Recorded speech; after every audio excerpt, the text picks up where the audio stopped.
Hello, and thank you for watching Hexagon Geospatial e-training, an introduction to remote sensing.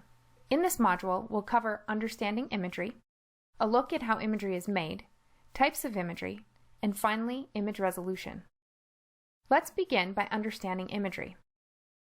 Imagery consists of data that are organized on a grid of columns and rows, and usually represents a geographical area. In this slide, we see several examples: an image of an entire continent, a near-infrared image of the Great Lakes region, a panchromatic image of a city, and finally a thematic image showing information as categories. Although each image is different, they all have one thing in common. Each image is made of pixels displayed on an X and Y axis. Images are the result of energy, in most cases light from the sun, reflecting off of objects on the Earth's surface. The sun shines energy in the form of waves to the Earth. When the energy reaches the Earth's atmosphere, some of that energy is absorbed, some is scattered, and some continues to the surface of the Earth where it interacts with an object or target. When interacting with the target, again, some of the energy is absorbed, some scattered, and some is reflected back up into the atmosphere. Our sensor flying overhead measures the amount of reflected light. The amount of light detected is recorded as a digital number, sometimes called the DN value. If a lot of energy is detected, a large number is recorded. If only a small amount of energy is detected, a small number is recorded. The range of digital number values is determined by the data range of the image being collected. Once the information is collected, the sensor downloads the data to a receiving station, where the information is processed to an image format that can now be visually interpreted. When working with an airborne sensor, the same process takes place. However, the information is sometimes collected on film and scanned into a digital format. The result is an image made of pixels. Each pixel represents an individual area scanned by the sensor and is the smallest piece of an image that contains unique information. The smaller the pixel, the easier it is to see detail. Each pixel stores a single digital number, which is displayed in a viewer as brightness. Small digital numbers result in dark pixels. Larger values result in bright pixels. There are two basic types of imagery: remotely sensed images made of continuous data from measured values, and thematic images made of discrete data representing class values. Let's take a further look at both types. Thematic images store information as categories. Each pixel contains a value which represents a class or category of information. These images are most often a single layer, created from the analysis of multispectral imagery. They can be used for further analysis and mapping. To better understand multispectral imagery, we need to first have a better understanding of light and how it's measured. Energy can be measured according to the length of its wave. Our energy source, the sun, shines a wide range of wavelengths to the Earth's surface. We use the electromagnetic spectrum to plot and classify the different wavelengths. Some wavelengths, such as visible light, we as humans can detect. However, the visible portion of the spectrum is quite small, and there are a lot of other wavelengths interacting with the Earth's surface that we can't detect. Because of this, we build our sensors to detect the wavelengths that we can't see. Multispectral sensors have many bands that detect specific wavelengths. Doing this allows us to see outside the visible spectrum and gain even more information about the Earth and its features. Many objects have characteristic spectral signatures. For example, healthy vegetation has relatively low reflectance in the visible red and blue, with slightly higher reflectance in green. When we look outside the visible spectrum, there is a relatively high reflectance in the near-infrared. Knowing this allows us to use this information to detect and study vegetation. Other targets also have characteristic spectral signatures. Water absorbs a lot of energy and therefore has low reflectance in most bands and appears very dark on a multispectral image. Bare Earth tends to have moderate reflectance in most bands and has moderate brightness on an image.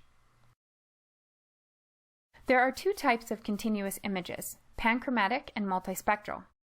Panchromatic images are single-layer grayscale images, and they look like black and white photographs. Multispectral imagery consists of two or more layers, each layer containing digital numbers collected in a single band or wavelength. Each layer of a multispectral image can be viewed independently. Because each wavelength interacts with the Earth's surface differently, each provides different information about the Earth's surface. We can see that in this case, band 1, or the blue band, shows urban development very well. When we look at the same area using band 4, in this case the near-infrared band, we see water features very clearly. Band 5, the shortwave infrared, again shows us something much different. We can see water features in urban areas, but differently than in band 1 and 4. We can also use the color guns in the viewer to load 3 bands simultaneously. This creates the colors we see in the viewer. Each band or layer in an image is sent through one color gun. The digital number for each layer determines how much color is given to a pixel. If a layer of an image is sent through the red color gun and has a high digital number, then a lot of red is added to that pixel. A low digital number will have only a small amount of red added to the pixel. Combining the colors from each layer in various amounts creates the colors we see in the viewer. This color wheel shows how the colors combine to form the colors we see. Now let's see some examples. Here we see the layers of a multispectral image along with the 3 color guns, red, green, and blue. In this first example, we have taken the near infrared and sent it through the red color gun. The red band is going through the green color gun, and the green band through the blue color gun. This band combination creates a false color infrared image.